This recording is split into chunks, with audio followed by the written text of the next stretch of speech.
Olá, eu sou Felipe Malheiros, professor do Instituto Federal de Ciência e Tecnologia do campus São Mateus, no Espírito Santo. Nós vamos iniciar nossa disciplina de máquinas térmicas e foram separados em alguns conteúdos. A princípio, vamos ver alguns principais conceitos termodinâmicos que vão nos ajudar no conteúdo de máquinas térmicas. Então vamos as nossas videoaulas, elas estarão sempre gravadas no YouTube, no meu canal, vocês podem pesquisar lá, professor Felipe Malheiros, pelo YouTube, digitando a página, ou pelo QR Code, vocês vão chegar lá no canal do YouTube e as aulas estão todas disponíveis lá, de todos os cursos que já ocorreram e dos que a gente está ocorrendo nesse semestre, por exemplo, tá? Inicialmente, iniciaremos com algumas definições que eu preciso que vocês saibam, Então, vamos lá. Um sistema ele é definido como uma quantidade de matéria ou uma região no espaço selecionada para o estudo, É isso que a gente vai fazer. Então, a massa ou a região fora do sistema é chamada de vizinhança. E a superfície real, ela pode ser real ou imaginária, a gente vai ver isso mais para frente, que separa o nosso sistema de estudo e a nossa vizinhança é chamada de fronteira. A fronteira de um sistema, ela pode ser fixa ou móvel, tá? Observe que ela é uma superfície de contato compartilhada pelo sistema e pela vizinhança. Em termos matemáticos, a fronteira tem espessura zero, portanto, então, não pode conter massa, nem ocupar nenhum volume no espaço. Os sistemas, eles podem ser considerados sistemas fechados ou sistemas abertos. Depende da seleção, se tem massa fixa ou volume fixo. A gente vai ver essas definições agora mais para frente. Então, um sistema fechado consiste em uma quantidade fixa de massa. Então, quer dizer que nenhuma massa pode atravessar a sua fronteira. Tá? Então, a gente tem o nosso sistema, a nossa fronteira é linha pontilhada e a nossa vizinhança é a área externa. Então, a definição de sistema fechado, de maneira bem simples, é o quê? Que não existe massa atravessando a fronteira. Tá? Entretanto, a energia, seja na forma de calor ou de trabalho, ela pode cruzar a fronteira. E um volume de sistema fechado não necessariamente precisa ser fixo. Então, a fronteira fixa ou móvel não está relacionada com o sistema ser um sistema aberto ou um sistema fechado. Então, isso quer dizer que um sistema fechado ele não tem massa atravessando a sua fronteira, e sim energia. E a sua fronteira, ela pode ser fixa ou móvel. Então, para ilustrar a nossa situação, vamos considerar a figura da direita um arranjo cilindro-pistão. Temos o cilindro e o pistão. Então, a gente tem a fronteira do cilindro é fixa, e a fronteira do pistão é móvel, Então, a gente deseja descobrir o que acontece ao gás que está confinado quando a gente adiciona calor. Então, quer dizer, tem energia atravessando a fronteira. Só que, como é um sistema fechado, não vai ter massa atravessando a fronteira. Nossa fronteira, ela é móvel. Então, vamos lá. As superfícies internas do pistão, e do cilindro formam a fronteira. Como nenhuma massa está cruzando essa fronteira, trata-se de um sistema fechado. Então, observe que a energia ela pode atravessar a fronteira e que parte da fronteira, nesse caso a superfície interna do pistão, pode se mover. Tudo que estiver fora do gás, incluindo o pistão e o cilindro, é a nossa vizinhança. Tá? Então, o que aconteceu nessa situação? Como o nosso sistema é fechado, a massa antes e depois ela permanece a mesma. não atravessou massa na fronteira. Como foi adicionado calor, né, essa fronteira, o pistão estava livre, houve um aumento do volume, então o deslocamento dessa fronteira móvel, aumentando o volume assim na segunda situação. Já um sistema aberto, ou também como é chamado, volume de controle, né, é uma região que a gente deve selecionar criteriosamente no espaço. Em geral, ele inclui um dispositivo que envolve fluxo de massa, geralmente um compressor, uma turbina, uma bomba, um bocal. O escoamento através desse dispositivo pode ser melhor estudado selecionando a região dentro do dispositivo como volume de controle. Tá? Então, tanto a massa quanto a energia podem cruzar a fronteira do volume de controle. Diversos problemas de engenharia envolvem fluxos de massa para dentro e para fora de um sistema e, portanto, são modelados, em sua grande maioria, como volumes de controle ou sistema aberto. Um aquecedor de água, por exemplo, um radiador do automóvel, uma turbina, um compressor, uma bomba d'água, né? Eles apresentam fluxo de massa e devem ser analisados como volume de controle, né? Sistema aberto, em vez de sistema fechado, né? Como no sistema fechado não tem passagem de massa pela fronteira, é incorreto modelar esses equipamentos como um sistema fechado. De maneira geral, não existem regras, né, concretas para a seleção do volume de controle. Como que eu vou definir meu volume de controle, né? Mas a opção adequada certamente vai tornar essa análise muito mais fácil. Então, se tivermos que analisar, por exemplo, o fluxo de ar através de um compressor, por exemplo, uma boa opção para o volume de controle seria a região interna do equipamento. Bem, então entendemos a diferença entre sistema aberto e sistema fechado. Agora precisamos entender o que é a propriedade de um sistema. Vamos lá. Qualquer característica de um sistema, ela é chamada de propriedade. Algumas propriedades familiares são pressão, temperatura, volume e massa. A lista pode se estender aí por inúmeras propriedades, tá? Por exemplo, viscosidade, condutividade térmica, módulo de elasticidade, coeficiência de expansão térmica, resistividade elétrica, né? Até mesmo velocidade e altura. Tá? As propriedades, elas podem ser classificadas como intensivas ou extensivas. Isso que vai ajudar a gente aqui na parte de termodinâmica. Então, vamos lá. O que são propriedades intensivas? São as propriedades que são independentes da massa de um sistema, como temperatura, pressão e densidade. As propriedades extensivas são valores que dependem do tamanho ou extensão do sistema, né? A massa total, o volume total e a quantidade de movimento total são alguns exemplos de propriedades extensivas, tá? Um modo fácil de você determinar se uma propriedade é intensiva ou extensiva é você, por exemplo, dividir o sistema em duas partes iguais, né? Como se fosse uma partição imaginária, como mostra aqui a figura da direita, que peguei como exemplo, tá? Aí o que quer dizer? Que cada parte terá propriedades intensivas com o mesmo valor do sistema original, mas metade do valor original no caso das propriedades extensivas.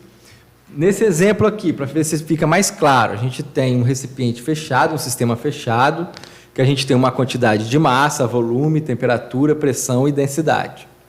Quando a gente divide ao meio igualmente, né, metade em cada partição, o que significa? Se eu tenho aqui, né, um fluido aqui dentro, um gás, e esse gás está a 30 graus Celsius, eu divido metade para cada um, quer dizer que ficou metade da massa para um lado, metade da massa para o outro. O volume foi dividido ao meio também, então a gente tem metade do volume. Mas a temperatura, ela vai permanecer a mesma, ela não se divide ao meio. A pressão também não. Então, essas últimas que não se dividem, que mantêm o mesmo valor, são as propriedades intensivas. E as que vão se dividir são as propriedades extensivas. Vamos lá. Geralmente, as letras maiúsculas são usadas para indicar as propriedades extensivas, tá?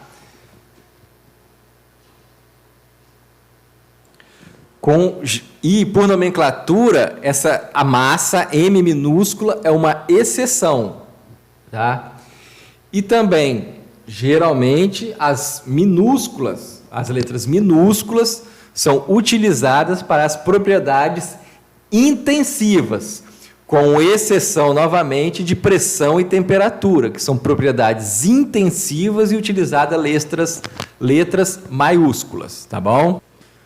Outra situação é a seguinte, as propriedades extensivas por unidade de massa, se eu pego uma propriedade extensiva e divido pela massa, eu tenho o que a gente chama de propriedades específicas. Por exemplo, uma propriedade que a gente vai utilizar muito, que se chama volume específico. O volume é uma propriedade extensiva, como a gente verificou anteriormente. Só que se eu divido esse volume pela massa, eu tenho o que a gente chama de volume específico. Então, uma propriedade extensiva por unidade de massa, eu tenho uma propriedade específica. E a gente chama ela de volume específico. Então, o volume específico, ele nada mais é, por definição, que o inverso da densidade. Então, se eu tenho aqui, eu tenho um valor de volume específico, um gás aqui, e divido no meio, o que vai acontecer? O seu volume específico, após essa partição, ele vai se comportar também como uma propriedade intensiva. Então, sempre que a gente pegar uma propriedade e dividir pela massa, a gente vai ter uma propriedade específica. A gente vai utilizar muito isso com o conceito de energia, mais na frente. Energia e energia específica. Então, a energia específica nada mais é do que a energia dividida pela massa. Então, é a energia por unidade de massa. Vamos lá. Considere um sistema que não esteja passando por nenhuma mudança, né? Nesse ponto, todas as propriedades elas podem ser medidas ou calculadas em todo o sistema, o que nos dá um conjunto de propriedades que descreve completamente a condição ou o estado do sistema. Então, em determinado estado, todas as propriedades de um sistema têm valores fixos. Então, se o valor de apenas uma propriedade mudar, o estado será diferente. Então, o que nós temos na imagem são dois estados diferentes. A única coisa que mudou foi o volume.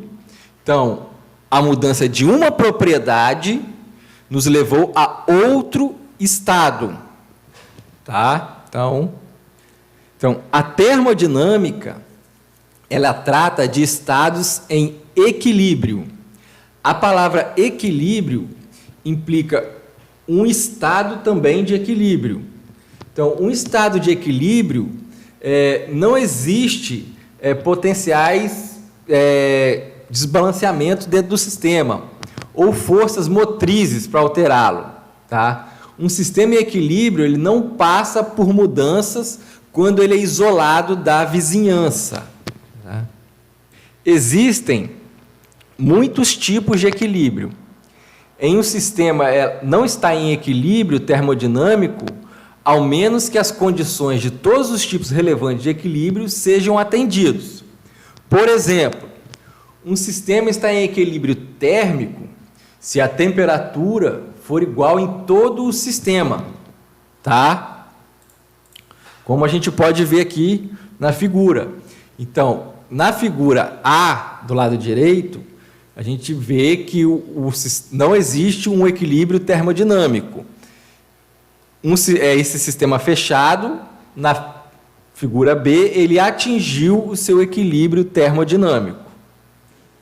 O sistema ele pode estar em equilíbrio mecânico, em equilíbrio de fases, em equilíbrio químico, tá? Na maioria das situações, nós vamos trabalhar aqui com o nosso equilíbrio termodinâmico, por causa do foco da disciplina.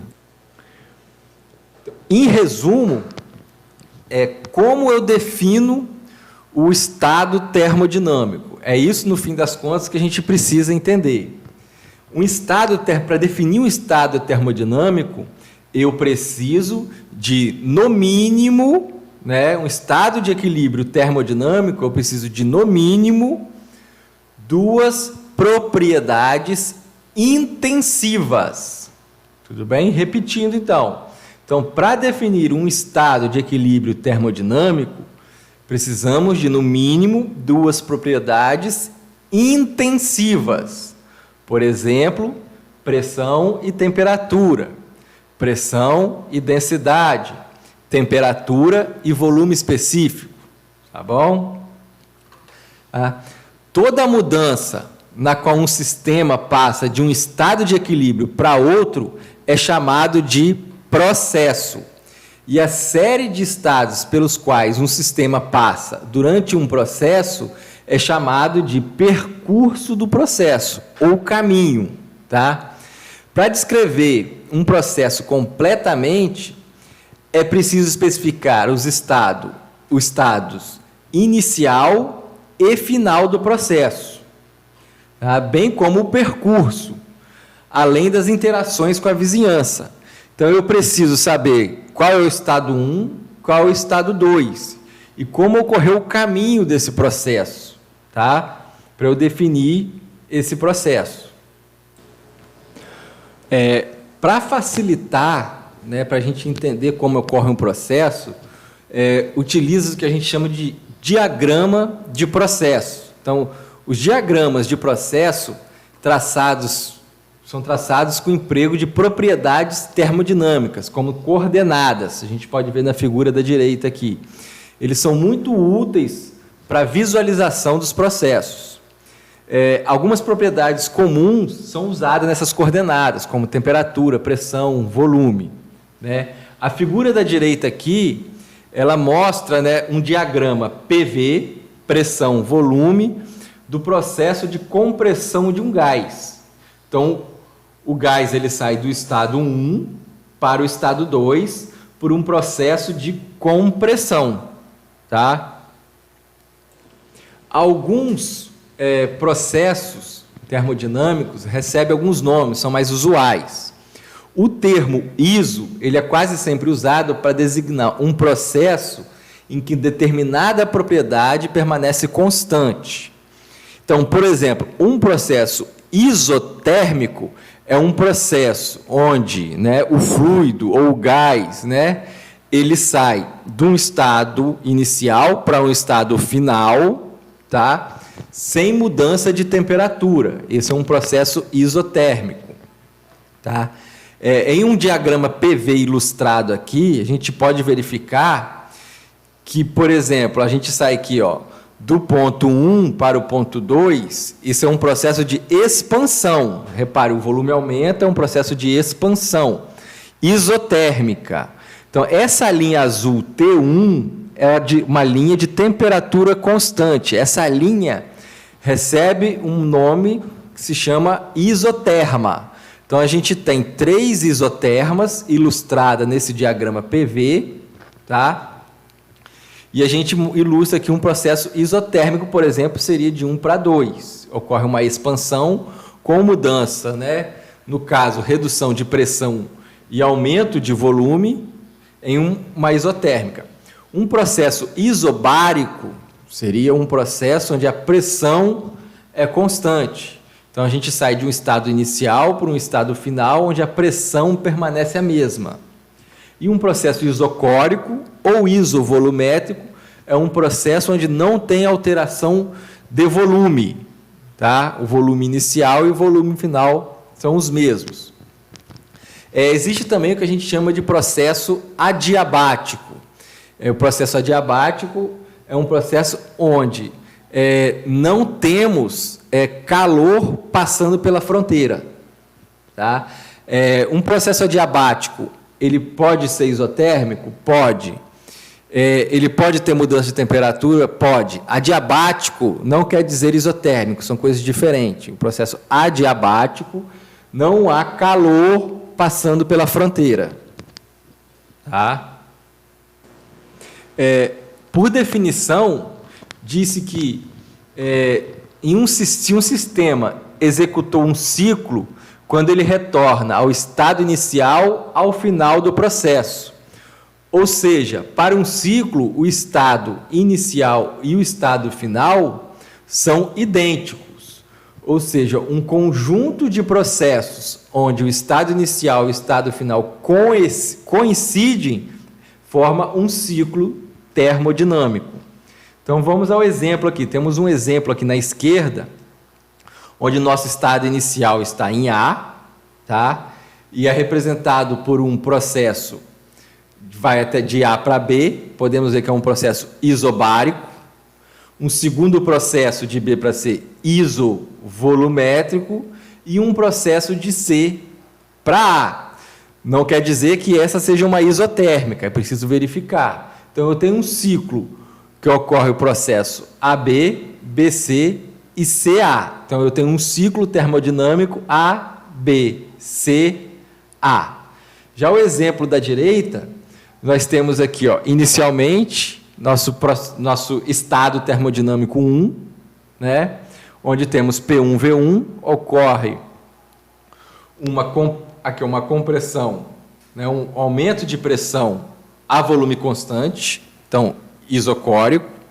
Depois temos aqui uma redução de pressão e aumento do volume para o estado 2, um outro processo, e a gente retorna para o estado 1. Então, temos um ciclo termodinâmico aqui, 1, 2, 1, né, não é 2, é porque a gente tem P1V1, é um estado. Nesse segundo estado aqui, temos o mesmo V1 para um P2. E no terceiro estado, temos um V2 para um valor de P1.